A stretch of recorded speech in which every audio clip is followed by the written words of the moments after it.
아, 이제 기독교에서는 기본적으로 성령님을 모시고 살지 않으면 신앙인으로 볼 수 없다고 판단합니다. 그냥 교회를 그냥 들락날락 한다고 기독교인이나 그 사람은 그냥 말하자면 자기가 종교적 분리로 기독교를 선호한다라고는 할 수 있지만 엄밀한 의미에서 신앙인이다 이렇게 하기는 어려워요. 그래서 우리가 교회력을 보면은 이제 교회력이 강림절 말하자면 예수님을 기다리는 대강절부터 시작해서 이제 말하자면 성탄절기 그 다음에 주현절기 그 다음에 이제 사순절을 지나서 부활절 그 다음에 맞이하는 것이 성령 강림절인데 그러니까 지난주부터 시작을 해서 지지난주 수요일부터죠. 시작해서 11월 말까지 거의 한 7개월 가까이는 성령 강림절이라고 그래요. 전체를. 그러니까 1년에 거의 5분의 3 이상이 성령 강림절로 지키는 이유가 뭐겠습니까? 성령과 함께 살아라 그런 얘기죠. 그러면 우리가 믿는 이 신앙 안에서 왜 이렇게 성령님이 소중하고 왜 기독교인은 성령님을 모시고 살아야 되는가 이것에 대한 이해를 잘 갖고 있어야 돼요. 그래야 우리가 원하는 은혜도 받고 복도 받는 거예요. 이 성령님이 오셨다라는 거, 여러분한테 성령이 임재했다라는 것은 또 예수님이 성령님을 보내셨다는 얘기는 하나님이 우리를 얼마나 사랑하시는가 정말 끝까지 책임지시는 하나님의 사랑이라는 것을 우리는 성령님이 오시는 것을 통해서 알 수가 있는 거예요. 예수님을 통해서 인간은 어떻게 살아야 되고 무엇을 통해서 구원을 받는가를 예수를 통해서 보여줬다면 그 다음에 그 구원을 받고자 한다면 그 구원받은 삶을 내가 느끼고 증거하려면은 반드시 그것을 알도록 해주고 인도해주는 분이 계셔야 되는데 그분이 바로 성령 하나님입니다. 근데 그분은 예수 그리스도를 믿는 믿음을 통해서 우리에게 거저 보내주신다 그랬어요. 거저 보내준다. 무슨 신학을 공부해야 보내주는 게 아니라 구하기만 하면 보내주는 거예요. 근데 그 구한다는 전제가 뭐예요? 예수 그리스도를 통해서 보내는 영입니다. 그래서 성경 오늘 말씀에도 예수님이 그렇게 얘기하시거든요. 내가 너희에게 새로운 보혜사 성령을 너희에게 보낸다. 이 얘기를 예수님이 보내는 성령이라는 거예요. 그러니까 예수를 안 믿고 나 성령 받았다 그러는 것 자체가 넌센스예요. 안 맞아요. 거룩한 영이 올 수 없다라는 걸 얘기합니다. 우리가 예수를 믿어라 라고 얘기하는 것은 죽어서 천국 가자가 아니라 지금 천국을 살려면 예수를 믿어야 되고 예수를 믿어야 천국을 살게 하는 내 안에 하나님의 영이 나를 인도하신단 말이에요. 뭐로? 가장 좋은 걸로. 가장 좋은 걸로 인도하시는 분이 바로 성령님인데요. 그래서 우리가 하늘의 사람이 성도인데 이 땅에서 하늘의 삶을 사는 성도는 말하자면은 자기가 하나님의 자녀라는 거를 입증을 하고 하나님의 자녀로서 삶을 살면 반드시 성령님이 필요합니다. 그런데 왜 예수 믿고 세례를 받으면 바로 성령이 임재해서 성령님이 계속 나를 오토매틱으로 인도해야 되는데 그게 왜 안 되냐? 우리 안에는 자아라는 것이 있어요. 그 자아도 영혼의 한 부분이죠.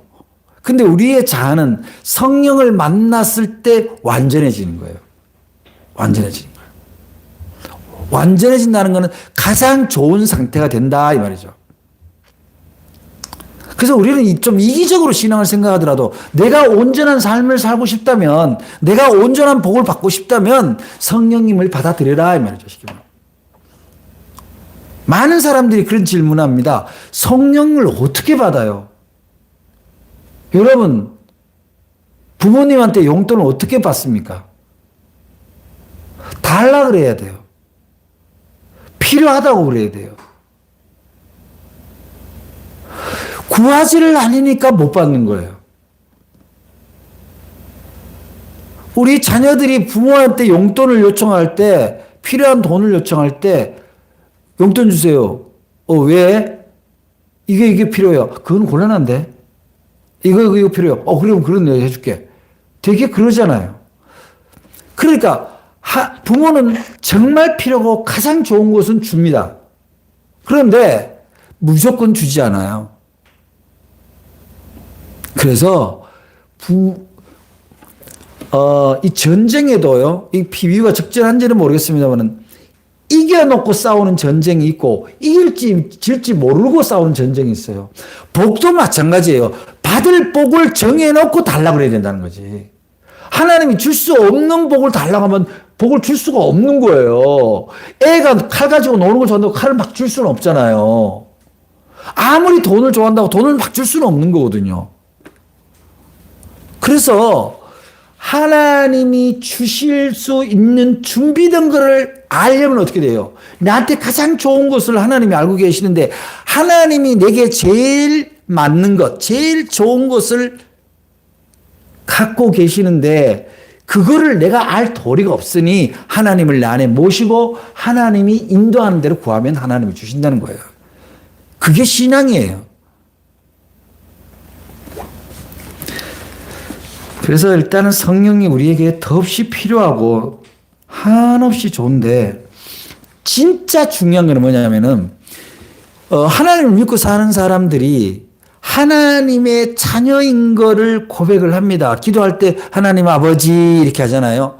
우리 주님이 가르쳐 주신 대로 그대로 이렇게, 너희는 이렇게 기도하라. 하늘에 계신 아버지여, 이렇게 하는 거예요. 근데 아버지라고 하는 지칭 자체가 관계성이죠. 하나님과 나의 관계성입니다. 근데 사람 사이에도요, 아무리 부모 자식이라도 영적으로 교감이 안 일어나면요, 아버지 불러도 별로 반갑지 않고, 아들아 그래도 아들이 별로 반갑지 않을 수가 있어요. 어떤 이유입니까? 평소 소통이 없거나 영감을 주고받지 않았기 때문에 그래요. 그래서 예수님이 놀라운 말씀을 하셔요. 이렇게 얘기해요. 마태복음 15장 27절에 내 아버지께서 모든 것을 내게 주셨으니 아버지 외에는 아들을 아는 자가 없고 아들과 또 아들의 소원대로 계심 받은 자 외에는 아버지를 아는 자가 없느니라, 이렇게 얘기를 했는데, 이 말은 뭐냐면은 너희가 자녀와 아버지로서 하나님 관계를 하려면 그 관계가 가장 명료하게 보여줬던 분이 누구냐? 예수 아닙니까? 그 예수, 독생자 예수를 알아야 어떻게 우리가 하나님의 자녀가 되고 어떻게 아버지가 하나님이 되는지를 알 수 있다, 이 말이죠. 그래서 우리가 정말 온전한 복을 받고 싶다면 하나님의 자녀로서 정체성이 완전하게 세워져야 돼요. 그래야 하나님이 주시는 복을 완전히 받아요. 내 자식인지 아닌지를 정확해야 유산을 물려주는 거잖아요. 그래서 사도 바울은 굉장히 중요한 얘기들을 하는데, 고린도전서 12장 3절에서 그러므로 내가 너희에게 알게 하노니 하나님의 영으로 말하는 자는 누구든지 예수를 저주할 자라 하지 않고 또 성령으로 아니하고는 누구든지 예수를 주라고 할 수 없다, 이렇게 얘기해요. 그러니까 우리가 성령을 받아야만이 하나님을 아버지라고 예수님을 주님이라고 부를 수 있는 거예요. 그러면 여러분들이 나도 모르게 하나님 아버지 나오고 나도 모르게 예수님 앞에 주님 하면 예수님이 떠오른다면 여러분 성령님이 이미 여러분 안에 계신 거예요. 계시다는 거예요. 그거를 부정하면 안 돼요. 계시는데 문제는 뭐냐면은 내 안에 계시기는 한데, 여러분 우리가 부모님을 모신다라는 거 얘기를 할 때 부모님을 방문하는데 넣어놓으면 모시는 건가요? 어떻게 해야 돼요? 대화하고 들여다보고 스킨십하고 같이 식탁을 나누고 그게 모시는 거잖아요. 그래서 우리는 성령님을 모셔야 되는 첫 번째 가장 중요한 이유가 성령님이 없으면 우리가 예수를 구주로 믿기 어렵다는 거예요. 겉으로는 종교생활을 하지만 예수님이 내 인생을 구원하시는 분이고 앞으로도 구원해 주실 분이라는 게 어려워요. 껍데기만 신앙이 왔다 갔다 하는 거죠. 그 다음 뭐예요? 성령님이 들어와야 하나님이 내 아버지가 되고 하나님이 나한테 가장 좋은 거를 주신다라는 믿음이 생기는 거예요. 그래서 여러분들이 기도를 하고 믿음이 안 생길 때 내가 성령에서 멀어졌구나라고 생각하시면 맞아요.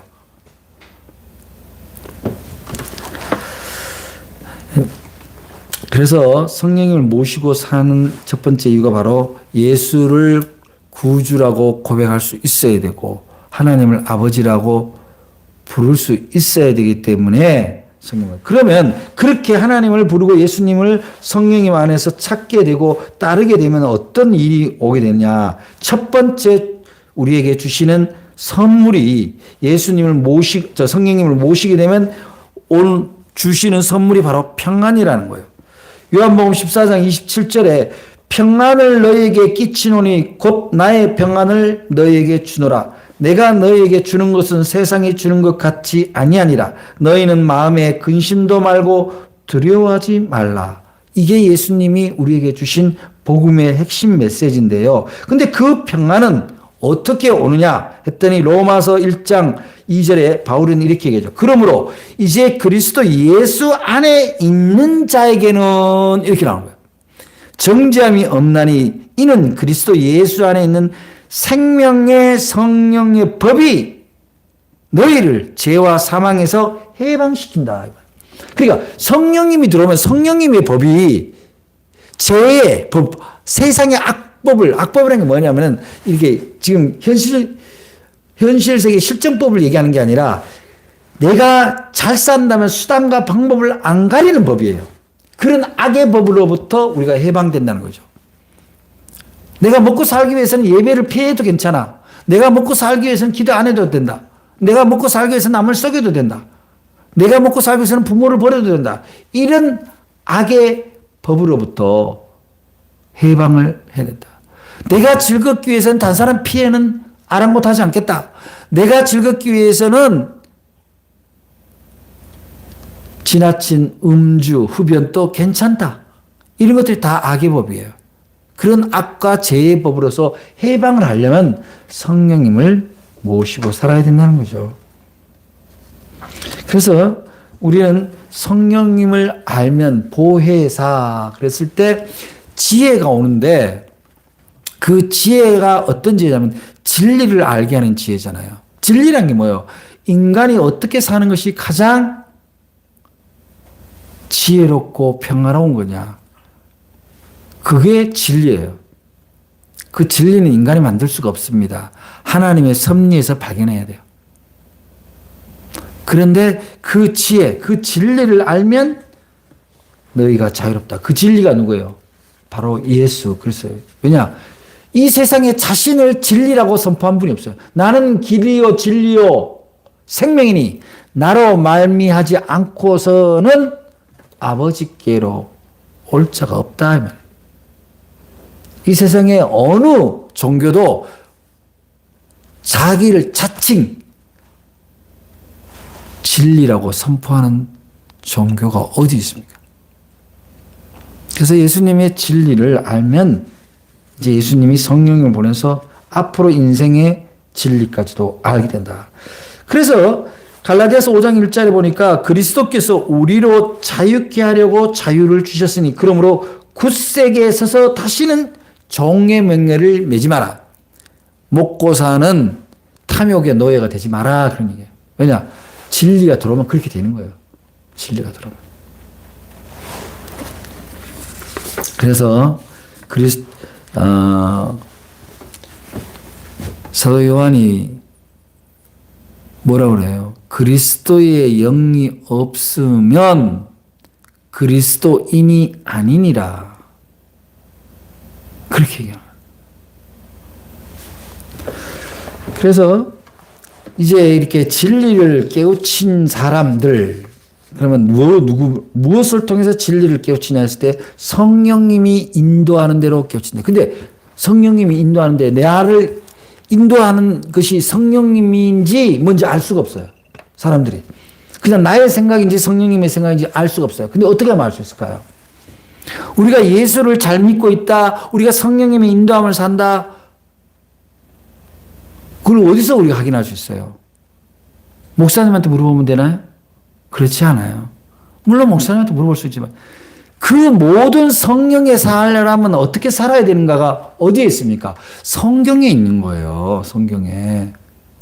그러니까 이상한 신비주의 현상이나 무슨 잡아뜨린다든지 무슨 이상한 방언을 훈련시킨다든지 이런 것들이 성령의 역사일 수는 있겠지만 전적인 역사는 아니라는 거예요. 그 성령의 역사는 나의 삶을 성경 속에 투영할 수 있도록 성령이 나를 인도하게 되는 거예요. 내가 인생에서 어려움이 있고 갈등이 있고 분노가 있고 원망이 있다, 고통이 있다, 시련이 있다 할 때 성령님이 나를 어떻게 인도하실까 기도를 하고 성경을 보다 보면은 그 성경 안에서 성령님이 진리를 발견하게 해준다는 거예요. 지혜를 발견하게 해주는 거예요. 그러니까 딴 데 돌아다니면 안 돼. 막 이상한데. 이게 막 성령 받았다고 이상한 예언이나 신비주의에 빠져갖고 이단을 대고 막 그런 사람들 얼마나 많아요. 안타까워요. 나쁜 놈들이 있는 거죠. 사람들의 종교심을 이용해서 그런 사이비, 예? 자기 탐욕을 채우는 가짜 종교인들이 있기 때문에 그런 일이 벌어지는 거거든요. 그래서 우리가 성령을 받았다. 그리고 성경을 통해서 내가 행하는 것이 성령님의 인도하심인지를 검증받는다라고 한다면 그 사람들의 삶의 모습은 어떤 게 나타나느냐 하면은 첫째는 내가 하나님 없이는 성령님 없이는 온전히 살 수 없는 존재라는 겸손과 자기 부족을 고백하게 돼요. 왜냐? 성령님이 우리한테 인지를 하게 되면요. 성령님 없이 살았던 자기 모습이 그냥 주마등처럼 스쳐요. 자기 마음대로, 자기 고집대로. 그리고 실패하고 상처받고 상처 주고. 그래서 성령님이 딱 우리 안에 임하게 되면은 첫 번째 우리가 누리게 되는 것이 뭐냐면은 나의 가치관이 변화가 와요. 그 전에 가치관은 유물적 가치관이에요. 뭔가 물질이 생기고 명예가 생기는 것이 가치관이었다면 성령님이 우리한테 인지하게 되면은 내가 성령님 앞에 기도하고 하게 되면 성령님은 사랑의 마음을 주는 거예요. 생명을 소중히 여기고 다른 사람을 존중하고 그 사랑의 마음을 주시는 것이 성령님이에요. 그러니까 그 사랑의 척도가 물질로 가는 게 아니라 누구에게로 가요? 하나님과 사람에게로 가는 거예요. 아, 이 일을 하면 하나님이 좋아하시겠구나. 이 일을 하면 저 사람이 좋아하겠구나. 근데 가족한테 하는 거는 당연히 해야 돼요. 그런데 나하고 함께 생활을 나누는 이웃에게도 같은 사랑을 갖게 된다. 그래서 그거는 세상에서 뭐냐면 다른 사람을 존중하는 사람이다. 다른 사람을 기이 여기는 사람이다. 이렇게 하는 거죠. 그래서 성령을 모시고 산 사람들의 나타나는 생활의 방향이 사랑의 방향으로 바뀐다는 거예요. 나눔의 생활이 가능해서 상생이 가능한 거예요. 그리고 또 하나는 뭡니까? 다른 사람을 위로하고 격려하고 지지하는 그 지혜가 생겨서 그야말로 상담자로서도 성령의 사람은 역할을 하게 됩니다. 왜냐? 내 안에 계신 성령님이 다른 사람을 어떻게 좋은 곳으로 인도하고 위로하고 힘을 불어줄 건지를 인도해 주시기 때문에. 그래서 여러분들이 신앙인이고 성령인의 사람이라면 내가 다른 사람을 위로하고 격려하고 도와주고 그런 나의 삶의 자세가 있는지를 돌아보라는 얘기죠. 그래서 선교사들은 주로 어디 갑니까? 주로 신앙이 없어서 진리를 몰라서 고생하고 서로 핍박하고 살아가는 그 험지로 되게 가잖아요. 가서 그들에게 복음을 전해서 그들의 삶이 평화로워지고 사랑을 나누고 회복되도록 돕잖아요. 그게 바로 성령님의 역사거든요. 그래서 성령님의 이렇게 모시고 사는 사람들은요, 성령의 인도를 받기 때문에 능력이 나타날 수밖에 없어요. 나의 능력의 문제가 아니라 나의 자아에, 나의 자본에 하나님이 딱 들어와 버렸기 때문에 폭발적인 능력이 일어나는 거예요. 그래서 보통 일어나는 게 뭐예요? 기도의 능력이에요, 첫 번째는. 기도의 능력. 기도하는 사람이 되는 거예요. 그래서 방언을 받았다는 것은 기도하라는 얘기거든요. 그 다음에 기도를 하면 어떻게 돼요? 기도를 하는데 누구를 원망하고 죽이는 기도를 할 수 없어요. 누구를 살리는 기도를 하게 되죠. 그러니까 그 사람은 사랑의 사람이 되는 거예요. 그 다음에 두 번째는 뭡니까? 성경을 전에 읽었을 때는 뭔 소리인지 몰라.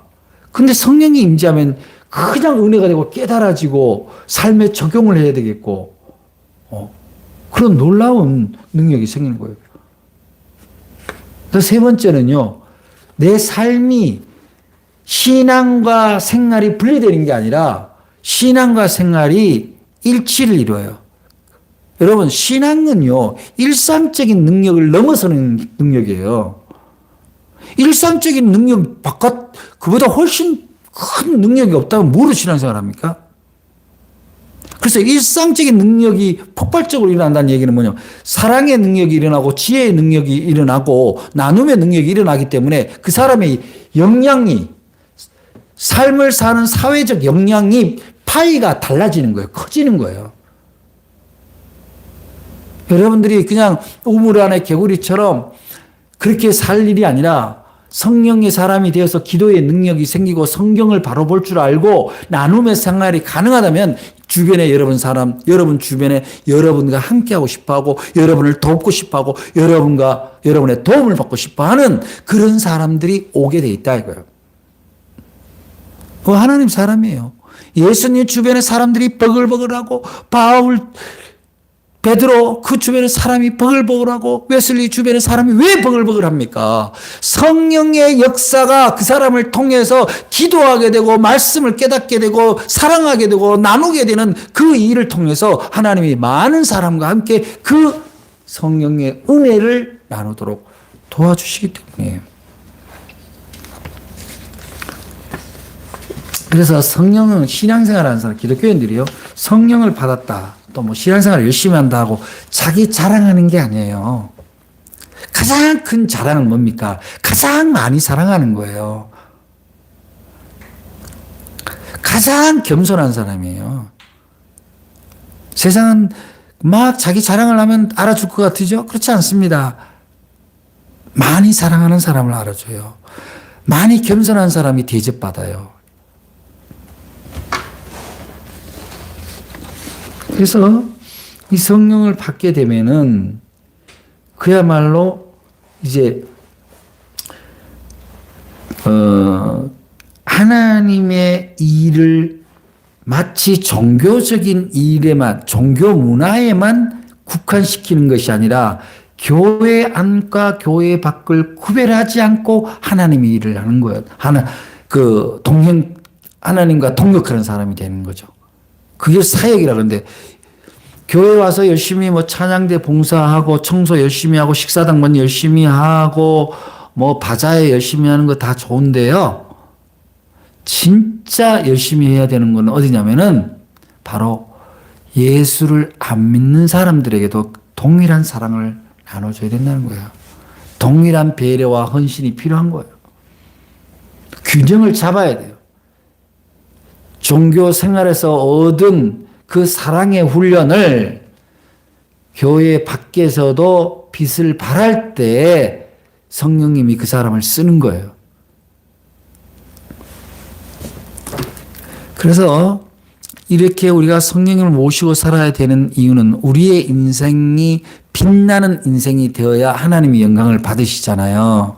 우리의 인생이 탐욕과 이기심과 혈기로 오염되어 있으면 어떻게 하나님이 영광을 받으시겠어요?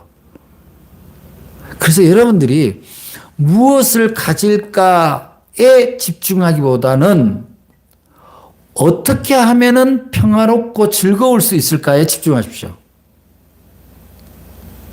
그러면요, 내가 집착하는 것들 중에 성령님이 에게 물어보면 굳이 그런 것까지 너가 집착하고 가져야 되겠니? 라고 반문하실 수가 있어요. 왜? 성령을 찾게 되면 성령님이 그렇게 기도하게 만들거든요. 그래서 이제 성령님을 받게 되면은 이제 사람들이 방금 그런 기도하는 능력, 말씀을 보는 능력, 사랑을 실천하는 능력, 복음을 증거하는 능력이 나오게 되는데 이 복음의 증거는 순서가 이렇습니다. 선, 사랑, 후 복음인데요. 우리가 전할 때 마음속으로 기도하고 가서 사랑을 보여주고 겸손함을 보여주고 나의 진정성, 진심을 보여줄 때 그 사람들은 당신의 믿음은 어디서 오는가 묻습니다. 그때 여러분의 신앙의 복음으로 인해서 변화된 여러분을 간증할 수 있을 때 놀라운 폭발력을 가지고 있는 거죠. 성경 구절이 대단히 중요한 진리의 말씀이고 우리의 삶의 역동성을 부여하지만 그거를 모르는 사람한테 무슨 주술처럼 줄줄줄 외운다고 역사가 일어나는 건 아니에요. 갈증이 일어나는 사람한테는 물을 먼저 줘야죠. 적셔줘야 됩니다. 아무리 사랑이 좋다고 딱딱한 굳은 떡을 먹여서는 안 돼요. 그래서 우리는 성령을 받으면 사도행전 1장 8절처럼 성령이 우리한테 임하면 우리가 권능을 받고 온 세상 땅끝까지 이르러서 주님의 증인이 되는데 예수님의 증인은 예수의 무엇을 증거하는 건가요? 교회에 사람을 많이 채우는 일 굉장히 중요하지만 예수님을 증거하는 일은 고난에 빠진 사람, 비탄에 빠진 사람, 중병에 걸린 사람, 이 사람들을 찾아가고 기도하고 함께하는 짐을 나누어 지는 예수 그리스도. 그래서 회복시키고 치유시키고 다시 살아나도록 부활의 은총을 부어주는 것이 예수님의 사랑이고 그것을 증거하는 것이 성령님의 사역입니다. 부자 되고 기적이 되고 우리 교회만 커지는 그런 문화적 혜택을 누린다면 그런 성령을 오해하는 겁니다. 그런데 우리가 주의해야 될 게 있어요. 성령은 우리한테 늘 계시지만 때로는 우리를 뜨겁게 하고 때로는 우리를 식게 합니다. 그래서 식을 때 우리는 구해야 됩니다. 우리의 영혼 안에 다른 것이 들어오기 시작하면요, 성령님은 식어지고 우리의 삶도 사랑으로 이루어지기보다는 욕망으로 뒤덮여집니다. 그래서 우리는 에베소서 5장 18절 술 취하지 마라 이는 방탕한 것이니 오직 성령의 충만함 때 술만 취하지 말라는 게 아니에요. 자기가 좋아하는 것들, 갖고 싶은 것들, 그런 것에 취하지 말라는 얘기예요. 세속적인 물질적인 것에. 그래서 우리는 성령을 구해야 되는 이유 중에 하나가 예수님이 겟세마네 동산에서 기도하고 오셔서 제자들에게 얘기를 하잖아요. 시험에 들지 않게 깨어있어 기도해라. 마음은 원이로되 육신이 약하다. 그러니까 우리의 삶이 육신의 지배를 받아서 주저앉아 있고 잘못되지 않기 위해서는 성령을 구해야 되는 거죠. 그래서 갈라디아서 5장 16절에 바울이 내가 이르노니 너희는 성령을 쫓아 행하라. 그리하면 육체의 욕심을 이루지 아니하니라. 성령님을 쫓아야 우리가 바로 영적인 삶, 우리의 삶이 영적인 삶은 다른 게 아닙니다. 평화의 삶입니다. 사랑의 삶입니다. 근데 그러한 사랑의 삶, 평화의 삶을 누리고 나누는 데는 성령님을 모시지 않고서는 불가능하다. 근데 성령님을 모시는 이 일은 먼저 구하는 일이다. 성령님을 찾는 일이다. 주님을 찾고 내게 성령이 충만하게 해달라고 매달리는 일입니다. 그래서 그분이 주시는 마음으로 위로받고 지혜받아서 지친 삶을 다시 일어나 나아갈 수 있도록 하는 것이 바로 우리가 성령님을 구하고 사는 일입니다. 사랑하는 여러분, 성령 강림 절기가 이제 11월까지 이어질 텐데 여러분은 성령님을 무슨 자판기처럼 언제 누르면 툭툭 튀어나오는 것처럼 오해하지 마시기 바랍니다. 차량도 오래 두고 안 쓰면은요, 녹슬어요. 사람도 오래 안 만나면 관계가 녹습니다. 여러분이 성령님과 함께하는 일을 날마다 구하지 않으면 여러분 자신이 녹슬어 있기 때문에 성령님이 오셔도 금방 알아차릴 수가 없다, 이런 얘기죠.